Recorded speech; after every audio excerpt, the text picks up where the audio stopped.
I am starting it's evening my dear students. बेटा next question आपका 11th question start कर रहा हूं मैं। 10 क्वेश्चंस आपके इस चैप्टर के कंप्लीट हो चुके हैं। Now we are moving towards 11th one. Explain the Peter Drucker management consultant है, काफी फेमस नेम है इनका, आपने डेफिनेशंस में काफी बार सुना होगा। According to the Peter Drucker's, explain the Peter Drucker's dimension, कुछ वास्ट कोई खास बातें ऑफ मैनेजमेंट, कंपनी को संभालने के लिए पीटर ड्रकर ने कुछ खास 4 से लेके 5 बातें बताई है जो बहुत ज्यादा इंपॉर्टेंट है। Introduction, Peter Drucker dimension of a management. See, management is the organ, वो खास इंपॉर्टेंट ऑर्गन है किसका? ऑर्गेनाइजेशन का। जिस तरह से हमारे बॉडी के ऑर्गन्स हमारे लिए इंपॉर्टेंट नहीं है, 100% नेसेसरी है, उसके बगैर जीवित ही नहीं रह सकते, उसके बगैर हमारी जिंदगी चल रही हो ऐसे हो ही नहीं सकता है, लिखा हुआ है। उसी तरह से मैनेजमेंट भी एक बहुत खास ऑर्गन है इसका, ऑर्गेनाइजेशन का, कंपनी का, through which it operates to the fulfill the specific of the social purpose and to satisfy the need of the society, community, group, employees, stakeholders, etc.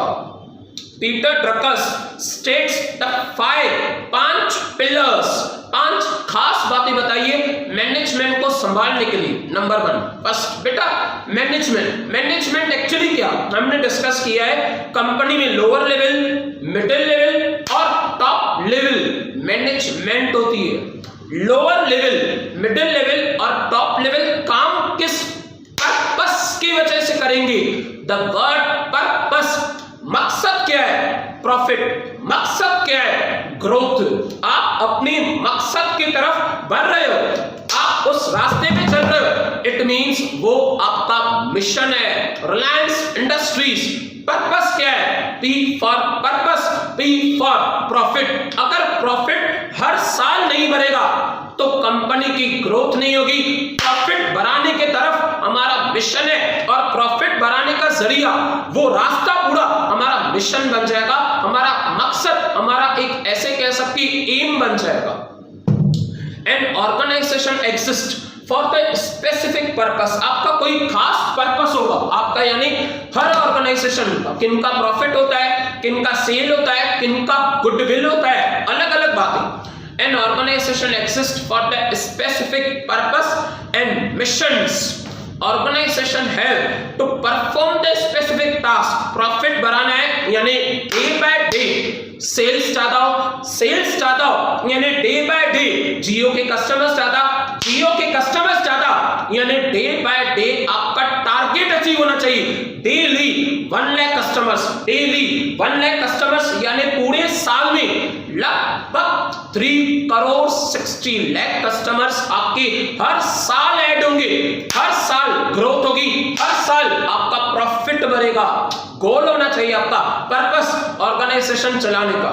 आगे, अब business organisation and non business organisation differ in the task of the specific performance. No doubt non business organisation सेवा करती है, business organisation खास performance देती है, पर management दोनों की सेम होनी चाहिए, मैनेजमेंट दोनों की 100% एफिशिएंट होनी चाहिए।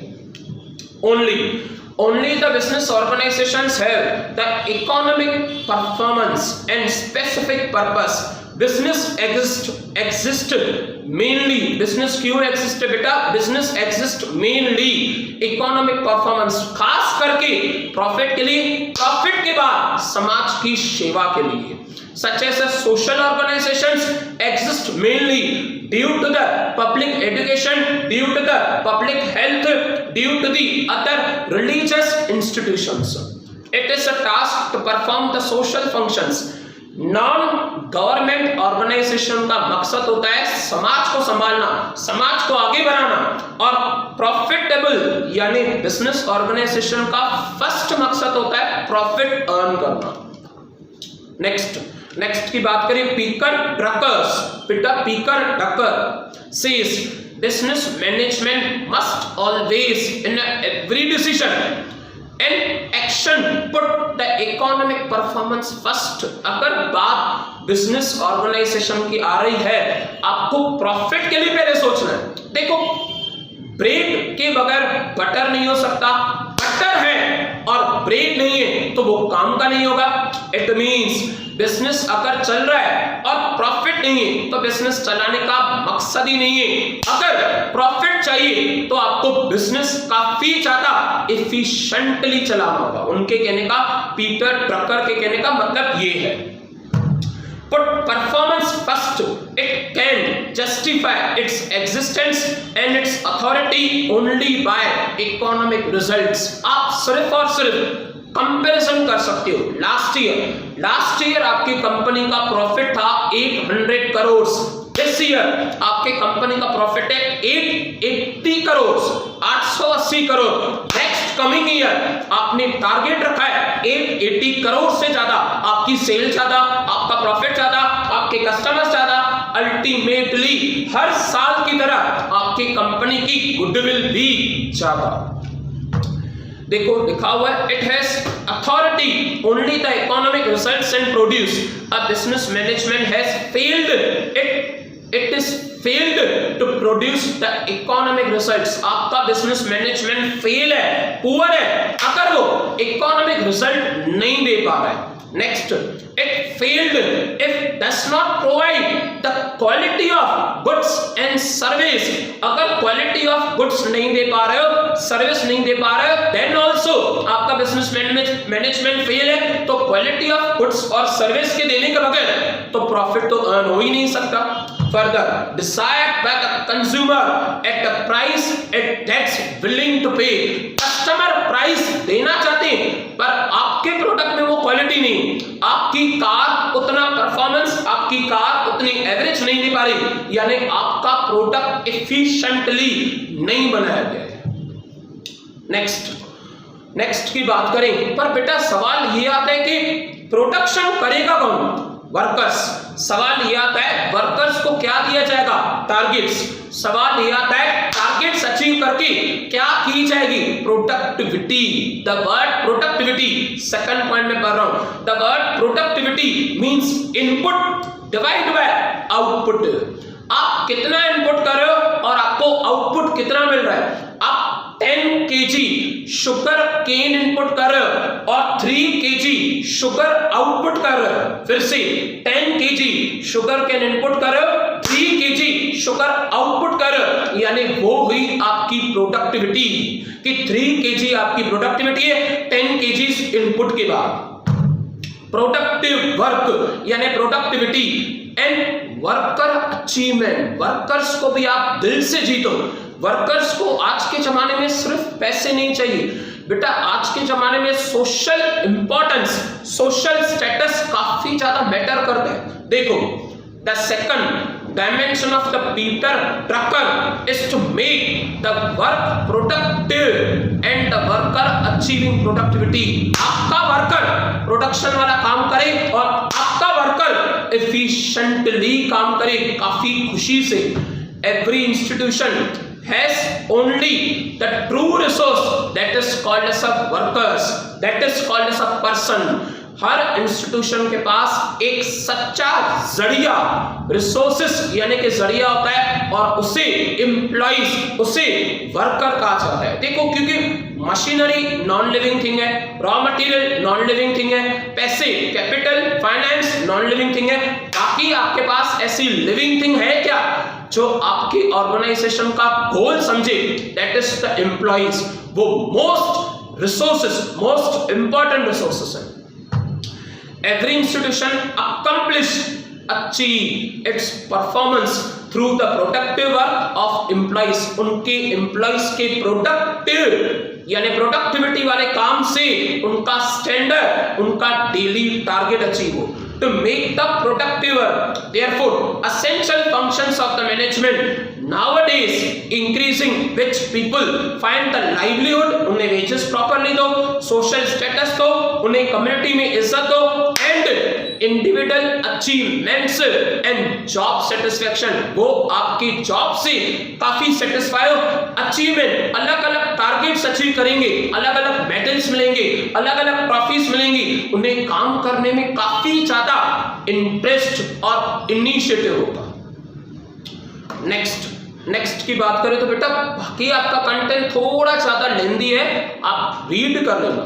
नेक्स्ट थर्ड, डायरेक्टली मैं थर्ड पे आ रहा हूं। देखो सोशल जिम्मेदारी बनती है, टाटा इंडस्ट्रीज, जैसे मैं सोशल का नाम करता हूं ना ऑलवेज, जब हम स्टूडेंट थे, जब से मैंने ये स्टूडेंट वर्ड में, स्टूडेंट लाइफ में ये वर्ड सुना है ना सोशल यानी कि टाटा इंडस्ट्रीज, सोशल यानी कि गूगल इनकॉर्पोरेशन, इन्होंने समाज को बहुत ज्यादा मदद की है और सबसे ज्यादा समाज को इन्होंने इंपॉर्टेंस दिया है। देखो social impact and social responsibility, समाज का असर क्या होगा आपकी ऑर्गेनाइजेशन पे और आपकी जिम्मेदारी क्या बनती है उस समाज की तरफ। The third dimensions of the management is social impact and social responsibility of the organizations, the organs of the society। इस तरह से मैनेजमेंट एक ऑर्गन है कंपनी का, इसी तरह से कंपनी एक ऑर्गन, एक हिस्सा है समाज का, organ of the society. They exist to fulfil the specific purpose. क्यों मैंने टाटा इंडस्ट्रीज का, ऐसी क्या बात है बेटा, जिस तरह से मैंने आपसे पहले भी ये बात शेयर की है, लॉकडाउन का सिचुएशन है, कोरोना वायरस का सिचुएशन है, देश में रिसेशन लगी पड़ी है, मंदी लगी पड़ी है, लोग अनएम्प्लॉयमेंट है, गवर्नमेंट काफी ज्यादा कोशिश कर रही है देश को संभालने के लिए। इस सिचुएशन में उन्होंने 1500 करोड़ डोनेशन दिए, भले उनकी ऑर्गेनाइजेशंस भी बंद है, उनके वर्कर्स भी प्रोडक्शन नहीं करें, देन आल्सो उन्हें सैलरी मिल रही, देन आल्सो देश को डोनेशन दे रहे। इट मींस उनका समाज के तरफ बहुत ज्यादा और बहुत बड़ी जिम्मेदारी है।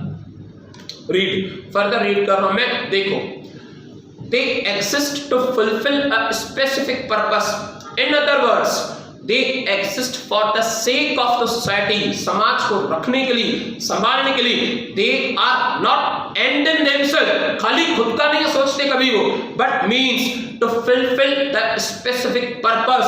जॉब देना, सैलरीज देना, पिक एंड ड्रॉप फैसिलिटीज देना, अच्छा उसके बाद वर्किंग कंडीशंस देना, ये सारी बातें मेनी ऑर्गेनाइजेशंस अपने एम्प्लॉइज को और अपनी सोसाइटी को प्रोवाइड करती है। आगे, free enterprise cannot be justified being a good for the business, it can be justified only being a good for the society। आप अपने बिजनेस के लिए बहुत अच्छे बने रहो, ये छोटी बात है, आपका बिजनेस समाज के लिए बहुत अच्छा बना रहे, ये सबसे बड़ी बात है। नेक्स्ट थोड़ा बेटा आप रीड करना, ये काफी ज्यादा लेंदी है, काफी ज्यादा, मैं इतना रीड करता चाहूं, इजी लैंग्वेज है, आप रीड जरूर करना। देखो जैसे तो मैं इन बिटवीन रीड कर रहा हूं, in between. Nowadays every organisation exist to perform the specific purpose to the society. Business exist, business start क्यों किया जाता है? Quality of goods, quality of services, अच्छा handsome salary, handsome wages, handsome salary to the employees, best dividend to the shareholders, shareholders को उनका returns बहुत अच्छा दो, एम्प्लॉइज को उनकी सैलरी बहुत अच्छी दो, क्वालिटी यानी समाज को आप क्वालिटी वाले गुड्स और सर्विसेज प्रोवाइड करो एट अ रीजनेबल प्राइस। लिखा हुआ है clearly that provide the society supply products to the customers best quality rather than to supply the jobs to the employees or even dividend to the shareholders। आप सारी बातें achieve करो but employees को quality provide नहीं करो, customers को quality provide नहीं करो, आपका ऑर्गेनाइजेशन सक्सेस नहीं हो पाएगा। नेक्स्ट की बात करें तो फोर्थ, देखो वक्त बहुत मैटर करता है, टाइम पैसों से भी ज्यादा कीमती है। टाइम डायमेंशन, मैं रीड करूं कि टाइम डायमेंशन में इन्होंने क्या समझाया पीटर ड्रकर ने। In every organisation management must consider the present as well as the future. आप शॉर्ट रन का भी सोचो, the word short run for a year, for a 2 year, the word long run for 5 years, 7 years, 10 years, 15 years। आपके organisation की demand आज कितनी वो भी सोचो, आपके ऑर्गेनाइजेशन की डिमांड प्रिडिक्ट करो, फ्यूचर में कितनी होगी वो भी करो। देखो उसे कहते हैं फोरकास्टिंग ऑफ डिमांड। आपने एफवाई बीकॉम में ये चैप्टर किया होगा बेटा, मुझे याद आ रहा है क्लियरली, एफवाई बीकॉम में वो चैप्टर है इकोनॉमिक्स में, इकोनॉमिक्स सब्जेक्ट में फोरकास्टिंग ऑफ डिमांड। देखो फर्दर रीड कर रहा हूं मैं, the short run and long run आगे, a management problem is not solved if immediate profits are attained by endangering the long term survival organization। सिर्फ और सिर्फ मैनेजमेंट का प्रॉब्लम प्रॉफिट से सॉल्व नहीं होता इमीडिएटली, आपको लॉन्ग टर्म सर्वाइव करना है तो लॉन्ग टर्म आपको प्लानिंग भी करनी होगी। Next, a management decision is irresponsible if it takes risk disaster of the current year for the sake of the glorious future। Company चाहती है फ्यूचर बहुत ब्राइट हो, बहुत ज्यादा, और आज वो हद से ज्यादा रिस्क ले रही है, ये भी गलत है। हो सकता है कि आपकी प्रेजेंट सिचुएशन स्लिप हो जाए, आपकी प्रेजेंट सिचुएशन काफी खराब हो जाए, क्योंकि आपने चाहा कि फ्यूचर हमारा बहुत ज्यादा ब्राइट हो, कस्टमर्स हमारे फ्यूचर में बहुत ज्यादा हो, तो बेटा आपके पास उतनी सफिशिएंट कैश होनी चाहिए, आपके पास उतनी सफिशिएंट असेट्स होनी चाहिए, प्रोडक्शन कैपेसिटी होनी चाहिए। Further at the same time management cannot aim only for the short term between presents। management cannot aim only for the short term performance। managers need to aim the striking balance रखो, आप accept balance रखो present के बीच में और future के बीच में, striking the balance, balance बना के रखो आज के लिए भी और कल के लिए भी।